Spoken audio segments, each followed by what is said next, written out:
je lance un appel solennel à tous les frères vivants dans ce merveilleux pays, d'être ouverts d'esprit et de nous unir ensemble pour la promotion de l'unité nationale ainsi que de la cohésion sociale afin d'assurer une paix durable qui à jamais ne tiendra compte d'aucune quelconque distinction d'origine raciale, ni sociale, ni confessionnelle. Je vous invite à œuvrer dans le respect total de la dignité humaine, d'instaurer une union entre les différentes communautés par le biais du dialogue et de préserver la cohabitation pacifique entre les religions et les différents courants confessionnels. Dans le Saint-Coran, chapitre 49, verset 13, Dieu nous interpelle en ces termes. Ô hommes, donc c'est pour toute l'humanité, ô hommes, nous vous avons créé d'un mâle et d'une femelle et nous avons fait de vous des nations et des tribus pour que vous vous entre-connaissiez. Le mois de Ramadan est un mois sacré, un mois de sacrifice et de piété durant lequel les croyants sont conviés par Dieu à beaucoup prier pour se rapprocher de lui, à chercher sa satisfaction en œuvrant davantage pour les valeurs humaines, telles les actes de bienfaisance, le respect d'autrui, la tolérance, la cohésion pacifique et la justice envers tous les êtres humains afin d'apporter paix et bonheur à toute l'humanité.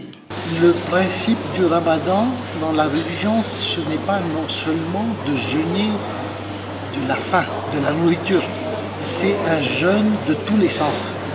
Et c'est pour améliorer les qualités de la personne. Aujourd'hui, c'est prouvé scientifiquement également que c'est un bienfait pour le corps. La nourriture, jeûner de la nourriture, c'est un bienfait pour le corps. Actuellement, nous vivons dans une société très individualisée où la cohésion des unes, des autres, des uns, des autres est forcée de rompre petit à petit avec la nature individualiste, individualisante.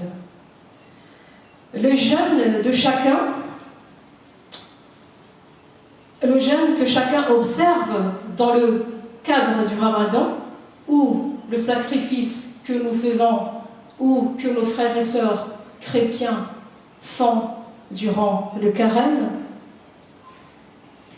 nous rappelle inconditionnellement le lien interhumain et interreligion sur la nécessité d'une cohabitation saine et harmonieuse, car au-delà de la religion, au-delà de l'appartenance ethnique ou d'origine ethnique, au-delà de la filiation politique, nous sommes tous des citoyens du monde.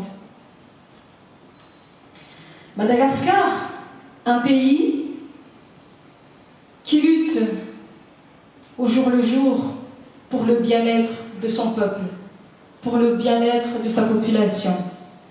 Il a besoin d'un peuple soudé et uni dans la lutte contre la pauvreté et a besoin également de l'engagement de chacun de nous au respect des uns des autres et à une compréhension mutuelle.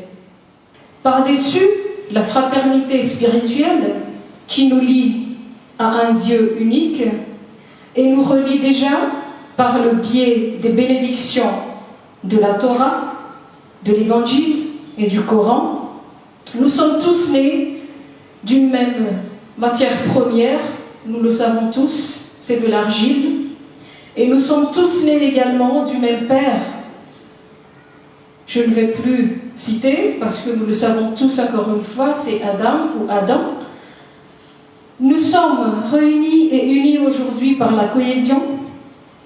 Puisse Allah bénir Madagascar, notre si beau pays, ainsi que ses dirigeants et tous ceux qui y habitent.